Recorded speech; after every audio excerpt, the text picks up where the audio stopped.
Howard the Duck issue from 1977 is suddenly heating up, and it has everything to do with Ace Frehley. One of the earliest anime comic adaptations in the US, and most people forgot it even existed. And a mysterious character called the Panther in 1965. Yes, Marvel debuted a Black Panther before T'Challa in a Western comic of all things. Find out about all these things and more on a new episode of Bronze and Modern Gods.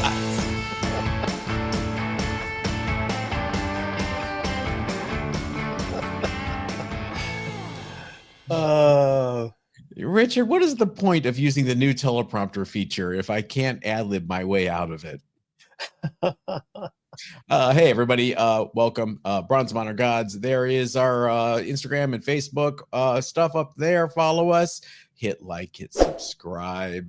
Richard, do you have a soundtrack of the week this week? I can't say that I have anything particular. I do want to call out Bjork. Oh, Bjork? Yes, I've been listening to a lot of Sugar Cubes and her solo work, and it's quirky and edgy, and at the same time, it's actually pretty deep. I really enjoy her stuff. I think you and I have the same come at us comment about Bjork. Better with the Sugar Cubes, right?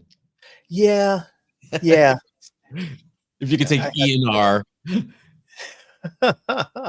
What's the guy's name? I always equate him to the guy from B-52, Frank. ENR. That's ENR. ENR. Okay. Yeah. For every song. But it's so memorable. I didn't know his name, but if I hear his voice at any point in time, I know exactly where it came from. Check out the Sugar Cubes and let us know if you can take it or not. Let's move on to comic books. I want to talk about this PSA auction that's coming up. Apparently, there is an auction house called Collectors Comics. It's going to be all PSA slabs, which is fine, great, whatever. I'm looking at one of the featured auctions here. It is a copy of X-Men 266 Gambit, and they call it a PSA 10. Richard, I don't know if you can zoom in on that spine wrap. Oh, yeah. I can look at it and see. Since when is a miswrap considered a 10? Yeah. If you look at the bottom of the spine, for those who are listening, it's X-Men 266, the one with first appearance of Gambit with him and Storm on the cover. And I'm very the first appearance of Gambit. Some people say as always. And if you look at the spine at the bottom, you can see a black line that, as you move your way up to the top of the spine, is completely gone by the time you get to the top. It's obviously it's a minor miswrap, but it's a miswrap regardless. Yeah, it's an off-center wrap, which is fine. It's still a 9.8. I thought presentation and everything went into grading these 10s. But apparently they're handing them out like Skittles this week at your front door if somebody rings the bell. Yeah. Does this mean PSA's 10 is CGC's 9.8, which is CBCS's 9.6? I think, I don't know. Anyone from PSA is welcome to come on here and defend this, by the way. Please. And we're polite. We won't roast you too bad. It's a part of what I am thinking is a strategy. We're going to just give out as many 10s as we can because people will submit their books to us because they have a better chance of getting a 10, which just completely destroys slabbing in the hobby as a whole. Yeah. At least it destroys it from what we interpret it as being, which is we are giving an impartial grade on a scale. If you put your thumb on that scale and everything ends up going higher because you make more money doing that, it's no longer impartial. And I think if they want to do that, that's up to them, but they need to call out the fact that they are, this scale isn't a impartial scale. What do you guys think? Hit us up in the comments below as we move to our hot book of the week. Richard is definitely a John book, but you go. This sure is. Howard the Duck number 12 from 1977. John, were you even old enough to read comics in 1977? Sure was, and I had a subscription to Howard the Duck as a kid. My subscription did not start till issue 17, I have to say. But I would always ask for Howard the Duck. I didn't get it. I mean, I got the physical copies. I didn't quite get what the parody was. I just knew it was funny. Something was telling me it was funny. Yeah, this is you called this out because of the recent passing of Ace Frehley, which is, sparked a lot of interest in this book because of a cameo he had in it. It's a fun moment in rock and roll history and comics. It's the last page of this issue where the entire band Kiss appears from the mind of another asylum inmate with Howard. Winda Wester is her name. Winda. She had a wisp. She had a talking wisp. Written, of course, by insane Steve Gerber and art by Gene Colan. It really captures Marvel's weird and rebellious Bronze Age era where things like this just, you got to make it to the printer. Go. Is it selling? Fine. It's interesting because issue 13 gets a lot of the Kiss love because it's a full appearance of Kiss, but it's like that Wolverine debate. They're all on the final page. It's a splash page of issue 12. So it looks like they all appear there first. Raw copies and high grade are around the $10 to $20 range right now, but there are spikes occurring as Kiss fans and comic fans collide. I'm just amazed that there are still Kiss fans at this point. There are. Well, they sold their name and likeness to, and I believe the rights to their master recordings to a company called Pop House, who did the ABBA live AI show in London. And so they're going to do a Kiss one as well. So they're not going anywhere soon. Even when they go, they're still going to be around. So strap in. Welcome to our AI future. Yep. We changed screens for show and tell, and I forgot to do the fingers. They're little late fingers. Show and tell, where we go into our collections and show and some books, tell you about them. Pretty simple.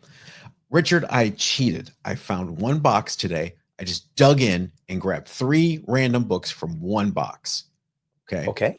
So I guess it's a semi-theme. Okay. You can guess which box from the alphabetical order. Inhumans number 8. It has a fantastic Gil Kane cover. Is this a Gil Kane cover you can get behind? I can, 100%. Yeah. What if Giant Size X-Men number 1 looked like this? Yeah. Storm, Colossus, Cyclops. It would have been a much cooler cover, don't you? It sort of does. Dynamic. Yeah, I mean, they're very similar, right? They're bursting out at the reader. And inside, you're like, okay, Gil Kane. No Gil Kane cover in a Marvel 70s book. What's going to happen, Richard, when I crack it open? Don Heck reference. No, it is George Perez. So, okay. We'll take the George Perez. Absolutely. Thank you, Marvel in the 70s. You scared me. What is your first show and tell book? I went back to the comic shop here local that has their dollar bins, and they stock them up with a bunch of books. None of them are really overly expensive, but some of them are really, really cool. I bought this because of you personally. Issue 1 of Savage Dragon and issue number 2 of Savage Dragon. Nice. And then issue number 3 of Savage Dragon. So you mixed them up. Okay. The 2 and 3 are from the 3-issue mini series. Okay. I was wondering about that. Yeah. And the number 1 is actually number 1 of the ongoing that is currently almost at issue 300. Okay. Yeah. I was wondering about that because there was a mention. I don't read Savage Dragon, so I wasn't 100% sure. But if you notice, these 2 issues say Rockin' issue, third Rockin' issue, and second Intense issue. But like I said, for they're $1 a piece, I couldn't leave them in that bin. I think you need to read them. Yes. You know what? That's a perfect opportunity. So I think I will. I think you love good 70s Marvel action and plot. There you go. You might really enjoy those. and lots of cheesecake, as it's Eric Larson. So get ready. Did you go back and get the dragons? Am I spoiling anything? I went to go back and get them, and they were gone. The whole box of magazines was gone, and I was upset with myself because I should have, for $1 a piece, I should have just bought. There were a bunch of other books that I should have bought as well. Some Savage Conans I should have picked up. Yeah. I bought a couple, but when I went back, like I said, the whole thing was gone. They had a whole new box of comics, but the magazine size stuff was gone. For people that missed the live stream last Thursday, we have it live on the channel now for everyone, and you'll see that Richard got a copy of Dragon magazine from the sale for $1, and the guy had stacks of them. I was like, why did you buy them all? Yeah, I should have bought them all. This is from 1981. I mean, it's one of an early edition of Dragon magazine. I bought it mainly for the Phil Foglio cover, but it's really cool. It's just a cool snapshot in time. And even came with some guy's personally drawn dungeon in the middle. Watch go back and watch the video. We have it live for everyone. So yeah, Richard can show off on there and go into more detail as we dish about Dragon magazine. Okay, I'm in the ice. I'm over in the J's. Jack Kirby's Fourth World, number 20. So it's a Walt Simonson cover on Jack Kirby's Fourth World, written and drawn by John Byrne. And it gets even more deep. This is the final issue of Jack Kirby's Fourth World, and it retells what happened in Forever People number 1 by Jack Kirby, but it's reinterpreted by John Byrne. Oh, is your head spinning yet? What do you think of it? I think it's a little unnecessary because it's almost like the exact same story from Forever People number 1, just drawn by John Byrne. Did you voucher for a writing check on that, John, when DC paid you? Feels a little Roy Thomasy to me. What is your next show and tell book? Okay. Well, you whipped out one of your books from Kirby. How about this one? Jack Kirby's Secret City Saga. Mouthful, from Topps Comics. This was also a buck, and it also is quite clean. Speaking of Roy Thomas, who wrote it. I see Walt Simonson has a credit on the cover, but I believe, brace yourselves, because I predicted all this. I believe the inside is by Don Heck. Is it really? Oh my goodness. Take a look. Let's see. Dare you open it now? This was a whole series of books in the 90s from Topps Comics that were based on concepts that Jack had created, but never really got around to publishing anywhere. Right. I was just looking for created by Kirby, written by Tony Isabella, penciled by John Cleary. Okay. That was one story. Another one here is written by Roy Thomas and penciled and inked by Walt Simonson. All right. There you go. Yeah. Okay. We'll take it. I know he did some penciling for Topps, which was good because they were trying to recreate the Silver Age type of flavor. The John Cleary story is for Satan 6, which he was very much a McFarlane clone type artist. Satan 6, most famous for being one of the first appearances of Jason from Friday the 13th in comics. I mean, the art is I like it. It's Walt. It's not one of Jack's better costume designs. I have to admit, you're absolutely right. Look at this. For those, I can't even describe this for those who are listening. It's pinstripes with Starro the Conqueror on his face. Blue and white pinstripes. Can you imagine getting up in the morning and putting that on? I'm wearing this for the rest of the day. You know what? I looked in the mirror this morning. I went, yes, I'm going out this mic with my blue and white pinstripes. All right, Richard, we're in the J's. So I got some Jungle Comics, a little bit of slap and tickle, a little bit of cheesecake, a little bit of bondage, huh? Some Jungle Adventures number 3. You like it? Zangar. For those who are listening, it is a well-proportioned guy who's tied up in a way I don't understand. He just doesn't run away. He's just got rope wrapped around his chest, and his legs are like free. And look at Just like Caligula sitting there like, hey, yeah. hey, what's next? The whole group there. So good luck, Zangar. Who's the publisher for that? Is that PC? This was Skywald Publications. They Okay. they were a little company in the late 60s that did mostly horror magazines, and I believe it was Saul Brodsky, who was the production person at Marvel, kind of broke away and did his own thing, and it was just reprints Okay. of stuff from the 50s for the most part. And I think there were a few news stories interspersed in there. The comics line did not last very long. I think less than a year, but the magazines went through half of the 70s, and some of those magazines are pretty sought after. And yeah, there's some 50s reprints in here, but man, I just opened this up, and the inside front cover, it's I want my Barnabas glow in the dark poster for $2, please. Send $2 in. You never know. Wow. I wonder if there's a warehouse full of those somewhere. What is your last show and tell book? Last one. I saw these and I had to look up what they were. You got Spawn #1 from Todd. What is it? Todd Toys. Oh wow. These were there's 2 different copies. There's actually 6 different copies because Todd Toys came out with 6 different action figures, and these were the comics that came packaged with the action figures. Here you can see the back. On the back, you can see was it 9 figures? Maybe it was 9.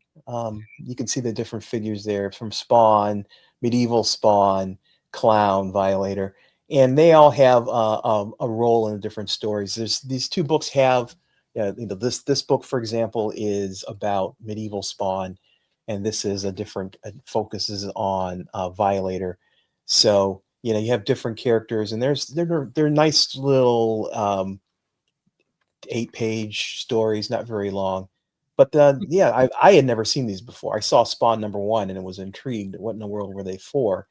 And you got these as when you bought one of those action figures. Did you happen to look them up? What do they sell for? They sell for about $3 to $5. Okay. Nothing extravagant. That one's got a gnarly spine tick. You can see that, yeah. And this black cover really shows it off. This That's one, cool. yeah, this one's a little bit better. I'm getting fingerprints all over the darn thing. This whole thing are. like this. But for $3, I paid $1 a piece for these. I thought they were curiosities. And I love at the bottom of the page, and each one says, says, I had to read it this way, contains small parts which may present a choking hazard to children under 3. Wow. I never read a comic book that was a choking hazard before. Well, now you have. Hey, if you like show and tell and you like that teaser episode we posted over the weekend for our members only live streams on Thursdays, you might want to become a member here on YouTube for the cost of $2.99 a month. I haven't said it in a while. Less than a Starbucks. You can show your support and get a few perks as well. For example, those exclusive live member-only streams every Thursday with extra show and tell that runs 90 minutes. You get shout-outs in future videos. In fact, we want to give shout-outs to all these people that you see on the screen right now. And by supporting us, you help Richard and I get more equipment, provide more shows and more coverage for next year. Just hit the join button next to the subscribe button here below as we move to everyone's favorite segment, viewer mail. You've got mail. Richard, I'll start off with a viewer mail from our email at BronzeAndModernGods@gmail.com from Kevin Colvin, who asks a very good question. Hi, John and Richard. As someone in your age group with a full-time job and who also wants to stay happily married, I'm curious, how many hours per week do you typically devote to the hobby? I'm thinking of everything from prepping and hosting your twice-weekly shows to watching other comic book podcasters, buying, selling, pressing books, attending conventions, and of course, reading comics. I'm trying to strike the right balance myself because, like my hobby, there can be too much of a good thing. I have an understanding wife, but I don't want to push my luck. Really enjoy the content as always, Kevin. Kevin, this is a great question. Um, I don't really have a straight answer. I fit it in when I can. I'm very lucky. Number one, I work from home, and I know this is not the case for probably the majority of people that watch this. But I fit in sorting stuff in the evening when I'm doing other things. Like if I have to wait for a video to ingest and get exported, I'm sorting books over here while that's happening. If I'm doing laundry, I'm doing this over here. I have a weird schedule. I get up in the morning about 7. I immediately feed the cats, go out, and I put 3 books in the 3 presses every morning. And then I do the thing there and I leave them. And then I take them out the next morning and replace them with 3 other books. So that's how I fit that in. And I think it's just, time management is a very, very good skill to have. And I don't know, Richard, how do you do it? It's a Pardon? It's a hobby. So you gotta, it's like that's the very definition of spare time. You do Right. hobbies in your spare time. I also work from home, and I do um, when we do our online meetings, and I'm sitting there. Sometimes I will work on sorting books. Not so much anymore though, because there's now a new mandate to have cameras on. Oh, So they finally did it. yeah, so I don't have that anymore as an avenue. But yeah, I'll watch and I'll sit and watch TV or YouTube, which is what I usually watch instead of TV because I hate commercials. And I will have a stack of books in front of me, and I'll do whatever I needed to do if I need to organize them or um, when I was doing live sales, which I haven't done for quite some time, I would price them. The thing I found to make my wife happy is to keep them out of her hair. So I don't I don't do books. I keep my comics in my office or in the basement. Uh, unless one thing that really won her over when I did live sales, and I plan on doing them again, is I gave her 10% off the top. So Yep. whatever we make, she gets 10%. And during COVID and during when we were doing live sales and making some serious, not wasn't retiring or anything like that, but it was good money. She would make good money and she'd put it in, that was her pin money. That's the money she would use to buy a massage or go out with her girlfriends or, when we went on my vacation, that was her cash money. So she was always interested in comics from from a financial standpoint. And always supported. She supported my hobbies anyway, but that was always a good way of getting her involved. I find if you get your spouse involved in the things that you do, um, peeling off time to do them is a lot. There's a lot less friction. Let's just say. I also think there's something to be said about a scheduled date night where, Yes. even if it's every 2 weeks, on Friday evening, we're going to go to X seafood restaurant, Mhm. period. And that way you're showing an effort. But Right. that is a tough one, Kevin. What is your first piece of viewer mail? My first piece is from here on YouTube, our buddy Julius Maloney. Julius. Yeah, and Julius says, "Oh my God, or my God." I literally just collected Ms. Mystics this year, and only because I used to have a random couple of issues. And reading about the DC implosion, I learned that she was originally meant to be a DC character that Neil Adams pinched and launched under the Eclipse banner. Years between issues, and then the second run got lost as part of some company-wide crossover that never went anywhere from memory. Great art, interesting ecological premise, a fun snapshot from a different time. Yeah, I pulled a Miss Mystic #1 out of the dollar bin. We were talking about that last week. I was there again today, and I saw a few more copies of Miss Mystic, and I almost picked those up as well. I have not read the #1 yet, so one of the advantages of these being dollar books is I'm not afraid of reading them because They're just a buck. And I wish comics were a buck for kids, to go and read. I guess they could buy them for the dollar bin, but You're gonna so read Ms. Mystic? pardon? You're gonna read Ms. Mystic #1? I'm going to give it a try. Take an Advil first. Okay. From Door County Comic Collector, he or she writes, back in Chicago in 1982, at my LCB store, Larry's Comics on Devon Avenue, stocked up on when Pacific Comics started out, like Miss Mystic. Loved the Kirby, Adams, Grell, Aragones, etc. Always bought 5 copies of every new issue. Wow. One to read, the others to save. 40 years later, still in bags and boards. Not exactly retirement money, but still fun to read. That's my point about those Pacific comics. Ms. Mystic, Captain Victory, Star Slayer. They are not scarce whatsoever. Everyone was specking on those back in the day because they were so well done and they got major names. So everyone's like, oh, this is going to really hurt Marvel and DC. Right. I forgot. Yeah. Sergio Aragones Group was on PC at first. Yeah. Absolutely. What do you got next? Next, I've got a comment from Mr. Digit. Mr. Digit says, we're talking about purple slabs last week as well. I bought a purple slab before, but only when it was a really rare book. It would affect my buying, though, were the book a more common, newer book. Yeah. I would follow the advice of the host, sell it online.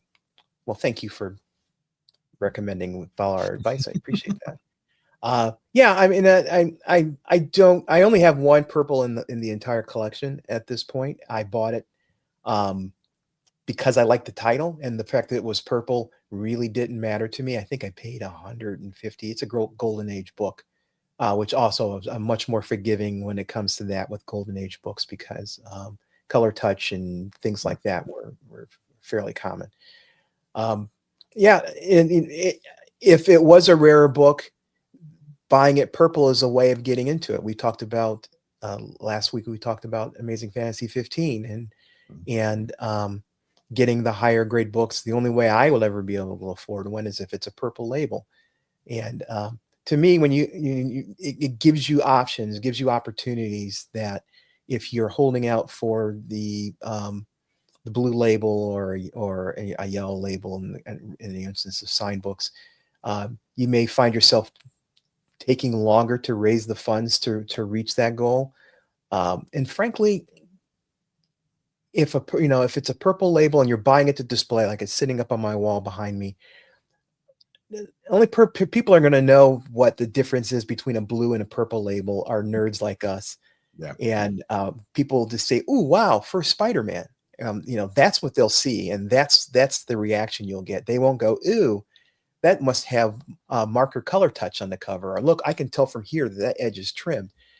I've also heard from civilians, that one's purple. How come they're not all purple? The purple looks so good.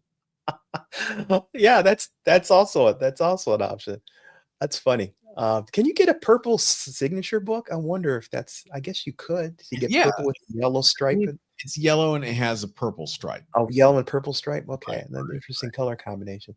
Yeah. But yeah, it's like the difference between a purple and a blue is really what you and I give it, not necessarily with civilians and people who they see a comic in a plastic case. Yep. Why is it in a plastic case? Don't you want to read it? Our next piece of viewer mail comes from our buddy James Reeves. I was talking about Doctor Who companions last week, and I said Ace is the second best companion ever after Sarah Jane Smith. And James says, yes, Ace is the best. Any teenager who is willing to take on Daleks with a bat and homebrew explosives is awesome. And Sophie Aldred is amazing. Jamie is my second favorite for what it's worth. Jamie. Oh, wow. Wow, I know. Deep cut. And I think Sarah Jane transcends the definition of companion. She and Jack Harkness both move beyond the role of Doctor's sidekick. I don't think even Rose managed to do that. And I would say Rose is up there too. But she was annoying where Sarah Jane was awesome. But I think Sarah did have a bigger role than some of the later companions who are just kind of there for almost as MacGuffins in some cases. but it is kind of a deep cut. You got to remember, Sarah Jane that's earlier in the pre-reboot for Doctor Who, and if you're not an older viewer, you may not have watched the Tom Baker stuff and may not have caught Sarah Jane. I don't think Jo Grant gets enough credit. She was the hippy dippy companion for the third Doctor for most of his time, and she was really good too. She was very much a feminist before Sarah Jane. She was like not there to stand and scream and be helpless. She was definitely part of the stories that she was involved in. All right, what is your final piece of viewer mail? My final piece is from a guy whose name tells you what he does. Heroes and Videos, YT. Thanks, Heroes. As he says, hey guys, I was a huge Badger fan back in the day. Did a quick CLZ search when you mentioned that last Badger issue, and sure enough, I have issue number 70. I would be happy to send it to you, but also don't want to get you to get 50 copies in the mail from all of us out here. In your honor, I may actually show it on my show. Seriously, though, let me know where to send it. However, you kids are messaging these days on the YouTube. Thanks for the show. Heroes appreciate. I appreciate the offer. I'll let John comment on it. CLZ is also a wonderful thing because you can quickly see what you have and what you don't have. Heroes and Videos, YouTube. First, I'm going to check your channel out. Everyone else here should as well. You are one of 4 people who offered to send me a Badger 70 this week, either in the comments or via DM. I am truly grateful to all of you who offered. I like the hunt. That's too easy for me to sit back and, oh, now I have it. People send it to me. I like going out and hunting for it. Give me a few more shows to try to find it. And if I don't, then I'll take one of you up on your offer. But I do like searching for them. It is. There's nothing beats that sense of satisfaction of leafing through a short box and then coming across the book that you've been looking for the past 2 years. Yeah. I'm waiting for everybody to hike the prices on their Badger 70s now that they know I'm looking for one. Yeah. Speaking of Doctor Who, it is time to jump into that TARDIS as we do every Monday. Go back 40 years this time for the old fart rule.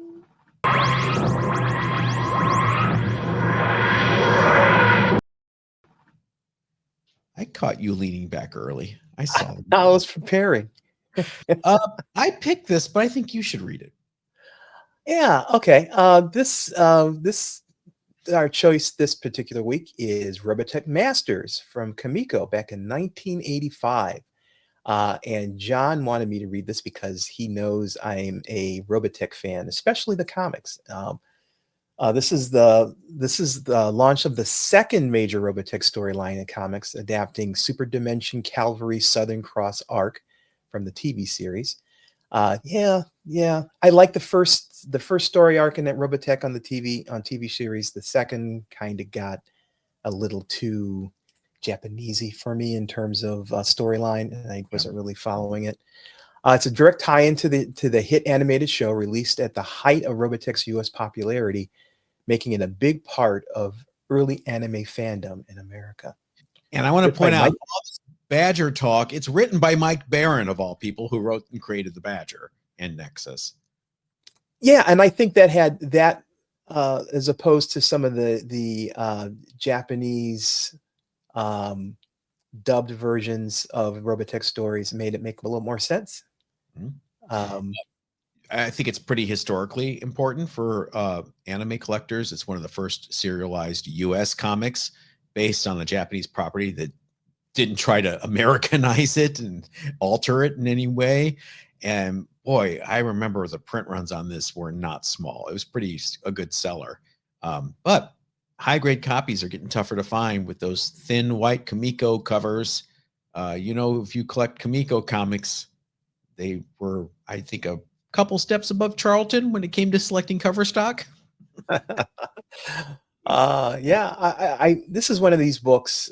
This and the other series are, if I come across 1 through 5 in a long box, I'm tempted to pick them up because just fun stories, and it reminds me of back in the 1980s when these things first came out, and the amount of anime content that was available to American readers was pretty slim. So this was pretty good. Most raw copies are about $5 to $12, depending on where you're buying it. So it's pretty accessible, more accessible than, say, Sailor Moon or price wise, Akira early issues. Those tend to go for a lot more. Let's talk about more funny books in our underrated books of the week. Richard, you're picking up another funny animal book? Oh, wait. No. It's an unfunny animal book. It is definitely. Okay. This is a cautionary tale. That's the reason I picked this book. It is definitely a cautionary tale. Okay. I picked this up for $1 over, again, I'm willing to try pretty much anything. It's Mark Millar, right? Yep. Mark Millar's. I'm a huge fan of his stuff. So The Unfunnies is a title that is 100% accurate. If you see all these funny animals on the cover, this is kind of like a Hanna-Barbera kind of comic booky or cartoon strip kind of set of characters and their appearance. And if you were to just take the word bubbles away from a lot of this book, it would be a pretty happy-go-lucky kind of comic story. Very, very innocent in its appearance. But once you put those word bubbles back, and you start reading the stories and the storylines, the very first story in this book starts off with things you shouldn't do to kids as the focus of it, and then it just falls apart from there. And Edgelord Mark Millar, edgy. Yeah, I'm reading through these. I'm reading through this book, and my mouth is hanging open because I can't believe how it's not that it's even dark. It's just the tone of the story is so adult and so contradictory to the art that I'm looking at. I'm looking at this, this comic of a penguin getting railed by the wife of it's a long story. I just want to warn people, if you find this book on the shelf, I'm not saying don't read it. I'm not saying that, because this is one of there are a number of books of this. This is issue number 1 we have here. Is issue number 2. If you like Flintstone style kind of comics and you don't mind a storyline that reads like something completely different, it's I can't even say it's an interesting story. Rendered speechless. It's been a long time. I read a lot of what some people may consider adult comics, and not necessarily sexually adult, but just adult comics in general. Comics written for an audience that is a mature audience that can handle things that you don't think and know children are capable of handling. A lot of the indie books that I read the reason why they're indie is because the big comic shops tend towards a younger audience, and they don't want necessarily that audience to read those kinds of stories. And that's fine. I 100% support that. And I'm over here in my corner reading my books for a more mature audience. This had me going, wow, I don't know if I can turn the page. I honestly, and there's nothing graphic about it. I have to get that point across. There is no nudity. There is some violence, but it's a rare occasion. It's just the content of the story is so difficult to consume that it's a tough read. I challenge you, if you come across this book, and again in a dollar bin, and you heed my warning, and you still feel like you want to move forward and read it, do so. And please come back and comment and let me know what you think of the story. I have issue number 3 here also. which I bought for $1, which I am terrified to even crack. But I'm curious of other people's opinions of this book, and I've read things about how it's it's does this intentionally. It's I can't even. It is by far the most difficult comic I have ever read. So Wow. take that, please, cautionary tale. Don't buy this book just because you see the funny animals on the cover and you think it's going to be funny animal stories. They are funny animal stories, but not the kind that you expect. Mark Millar, you broke my co-host. I seriously, I had to pull the cover. I had to pull the book. I've got a copy of the book. I had to pull the book and look at the cover. Maybe Mark Millar is spelled differently. Maybe Mark Millar is a different Mark Millar. No, it is our buddy Mark Millar. Is that coming part of the Netflix deal? We'll be seeing that soon on the streamer. I 100% guarantee you will not see an animated version of this book on Netflix. All right. Wow. Let's give Richard a second here and cleanse the palate a bit with some Silver Age Marvel goodness. My underrated book this week is Two Gun Kid number 77. Richard, who's that on the cover? Looks like Black Panther to me. Sure does, doesn't it? This is the Panther, debuting more than a year before T'Challa first appeared in Fantastic Four number 52 in 1966. Wow. Jack, did you see that? Stan? What? He's got a gun in his hand though, which is two guns, I believe. Because you're going up against the Two Gun Kid, you better have two guns too, I would think. If I had an extra arm, I'd be the Three Gun Kid. It's a fascinating piece of Marvel history. It shows that the Panther name and the costume were obviously already being explored before the Silver Age superhero boom fully took place.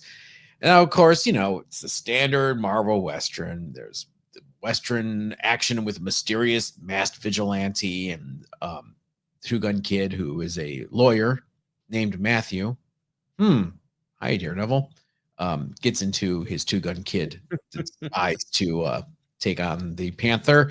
Now, obviously, this issue has been overshadowed heavily by the Black Panther, meaning collectors barely acknowledge this early Panther appearance, but prices are all over the place, Richard. Go on eBay right now, look at sold everywhere from $20 to $180. Wow. Which tells me if you know, you know, and if you don't, you might still get a deal from someone that doesn't know. So if you're a Marvel Western collector, this is a tougher one in the Two Gun Kid run. If you are a Black Panther fan, you may not know about this. Now you do.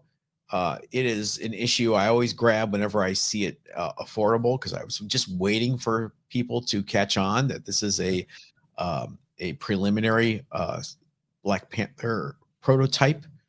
A preliminary prototype. I'm not redundant at all, am I? How often do you come across this book? Not a lot. Dealers tend to know what they have, and it always see it. If it's someone has it, it's on their wall. It's part of their wall books, and they have for like $50 or $60. But you go to a shop and they have all the Westerns in some dusty old Westerns box that nobody goes through. I found a few that way. Nice white cover as well, which has got to make it hard and grade. Yeah, it's tough, and you got to do a lot of cleaning. If you have time, Kevin, that wrote in Kevin Colvin, that's another thing. You have time to clean and press your comics. Find out how we do this week with our hobby time as you join us on Thursdays, members, for our live stream. Everyone else, we will catch you next Monday. Yep, everybody, stay safe. Don't walk in traffic.